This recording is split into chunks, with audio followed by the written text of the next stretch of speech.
Hello, I am Elisa Carr. I'm in Austin, Texas, and I am the owner of Eye of the Heart. And Eye of the Heart is an organization, is my practice that shows the way forward, shows the way into the depth of who you are, and in that way, it's its own little portal, which is what I wanted to talk to you about today, or one of the things I wanted to share. Let me just say that I have had in my heart and mind and a call on me to teach in this way, or to share with you in this way, to I have myself cross my own threshold and make myself more visible, and in this way through YouTube. And I've been thinking about that for about a year, and I'm waiting for the perfect app and room on my phone for that app, and I'm the perfect haircut and the perfect thing to say. And finally today I just say, no, it's time, and this we'll just see how this goes. So the title of this video is Crossing Thresholds, Owl Medicine, and Cedar Fever.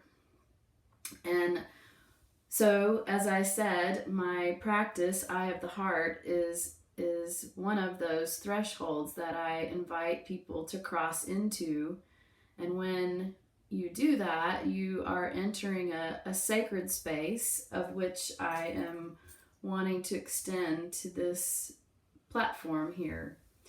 And so, in an effort to honor that, I'm going to light my brand new candle made for me by Heather Huffman of High Art Heart. This is Mary Magdalene, and she is certainly one of my spirit guides, spiritual teachers. I will probably be sharing with you my journey with her at some point. And then what I will also like to do is light some incense. So these kinds of things just help our space be intentionally sacred. We'll get it glowing here. So as I said, I'm not waiting for perfection. I'm not even thinking there will be perfection. And hopefully you all will hang with me, and maybe there'll be something that I bring forth that is of benefit, or touches your heart, or invites you into a deeper relationship with yourself or with your spirit. Your spirit, but the spirit. So, crossing thresholds is my theme, one of my themes for 2020, the 2020s. And as I said, doing this video with you is an example of me just crossing that threshold into increased visibility. And so thank you for being here with me. The second piece, the owl medicine. So I just like to tell stories. So I'm going to tell you this story. One of the things I'm working with, you'll hopefully get to hear a little bit about, or a lot about, my spiritual journey over the time I spend here. But for right now, I really have been diving deep into the shamanic pathway, and especially feel called, one of the thresholds I'm crossing over is a learning to communicate more with spirit guides. And so that's been, on my mind since the beginning of the year. And I think it was probably the day before the eclipse on January 10th. I heard an owl hooting outside my door, and I went outside looking for him, and was looking towards the left to the tallest tree in my yard, and just waiting, and heard him a couple other times, and then in a minute he just flew over my head. He was behind me, so I was looking here, and really he is over here. And the next day or so, I was participating in a class, and the teacher mentioned about the shadow that we never see in front of us, that is always behind us. And I felt like that owl was speaking to me of that, as well as a messenger, and as well as a spirit guide. And then just the other morning, in my kind of twilight state of sleep, I had this owl, like a spotted owl, just show up right by my face. And so I'm feeling gratitude that my intention to be more connected with spirit guides feels like it is being received by the spirit, and then I'm receiving what it's offering me in return. And so, one of my questions for you is, who's your spirit guide, or what creatures are showing themselves to you that might want you to listen, might be the ones that carry your messages to other realms or other areas of the world, or directly to the great and mysterious Holy Spirit. And I believe that in my working with this owl medicine, then I come today here, and so that brings the third part, which is the cedar fever. So here we are in January 2020, and I'm in Austin, Texas, and we have lots of cedar. So anytime you talk to people around this time of year, someone's got sneezing or sniffles or fever, or just really knocked out, because this cedar pollen is something else. And over the past few days, I've had several big sneeze attacks, like 15, 20 sneezes all at once. And whenever that happens, I've been just talking to my sinuses and saying, calm down, it's okay. It's not trying to hurt us. It's going to be okay. And so just having this mindset of, I would really like to have a different relationship with the cedar trees around here. Can we not live in harmony with each other? And so today, for my monthly acupuncture appointment, this is what I bring forward. Yes, I've got some allergies. We can work on those. And what about this relationship that we humans, at least the humans in Austin, Texas, have with cedar that's so conflictual? We're like enemies to each other. We can imagine how the humans are the enemies of the cedar, and then it seems like they have this harsh energy back to us.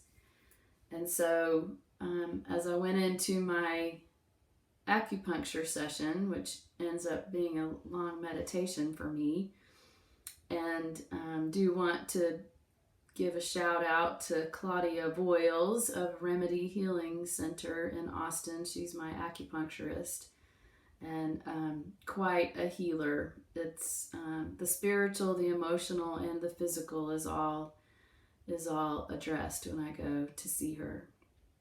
So as I go into my meditation time with the needles and in me, and I'm just asking about the cedar, and Claudia had mentioned that cedars are kind of bully trees. They're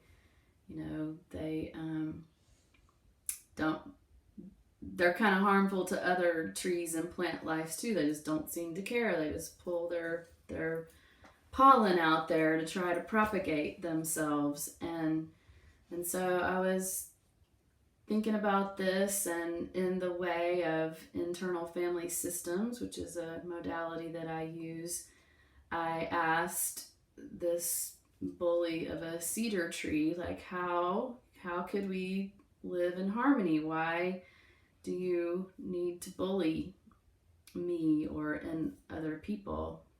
Or how can I receive your energy in a way that doesn't have to be a fight, that my sinuses don't think they have to fight you?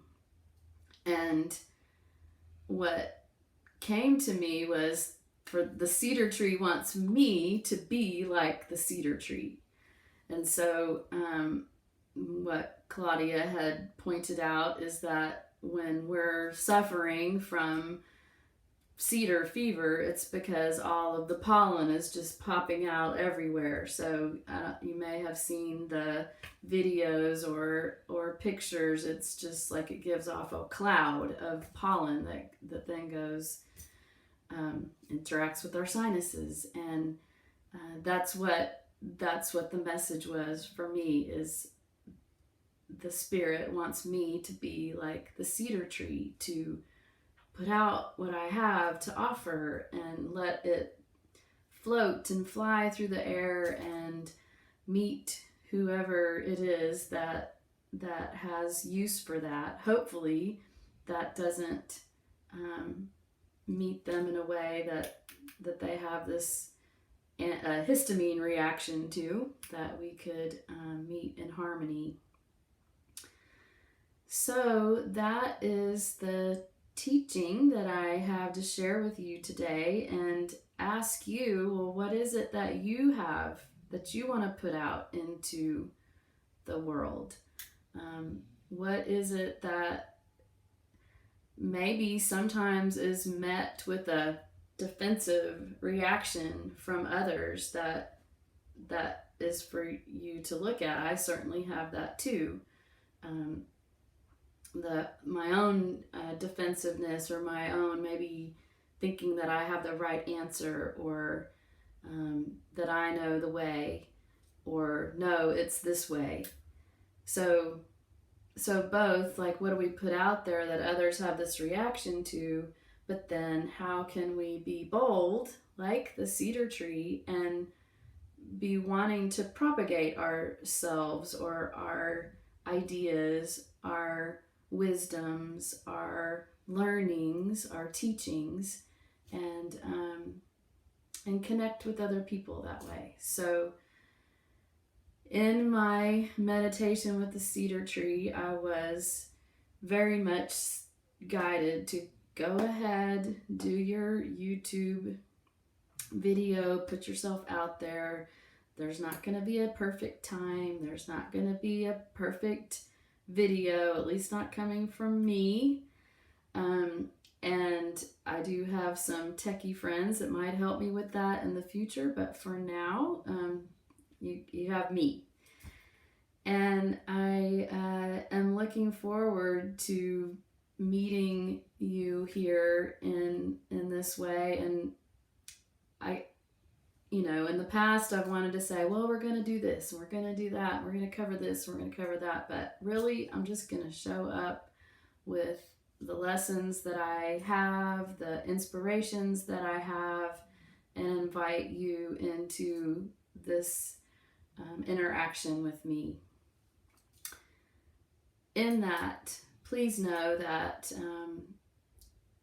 I have the intention for everyone who will view this, that there is connection, that the candle that I light today, this Mary Magdalene beautiful candle, is representing your intentions, your journey, your healing for sure, your consciousness, and that each one of us that takes a small step in any of those areas is shifting. We're all shifting the energy of the universe, and this is a really amazing time to be conscious of that fact. I do see that my neck is quite red here. I think that's from my essential oil that I put on earlier. And also because I am a little bit flushed and nervous, and just putting that into this container also. So thank you. And I guess I would like to close this time with just a moment or two of silence that you might join me in, where we connect with our breath and we enter into that space of the eye of the heart, the place of seeing through love and compassion.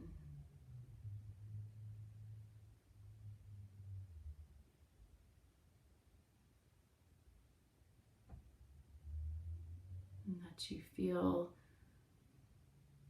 these intentions of healing, of consciousness, of seeing, and that wherever in your life you feel conflict or tension, resistance, or defensiveness, that you get curious about that and wonder, how could there be more harmony here without losing my own sense of who I am? And that you see the way to propagate yourself, your essence, your energy, your light, and let that beauty, let that beingness of you touch more and more people and animals and plants and throughout the whole world and the universe. Thank you so much for watching and being with me. This is an experiment. I hope I get more comfortable at it so I'm not all flushed and red, but if not, that is that part of me too that has this reaction. So thank you, and have a wonderful rest of your day, evening, night, wherever you are to tune this in. All right, thank you.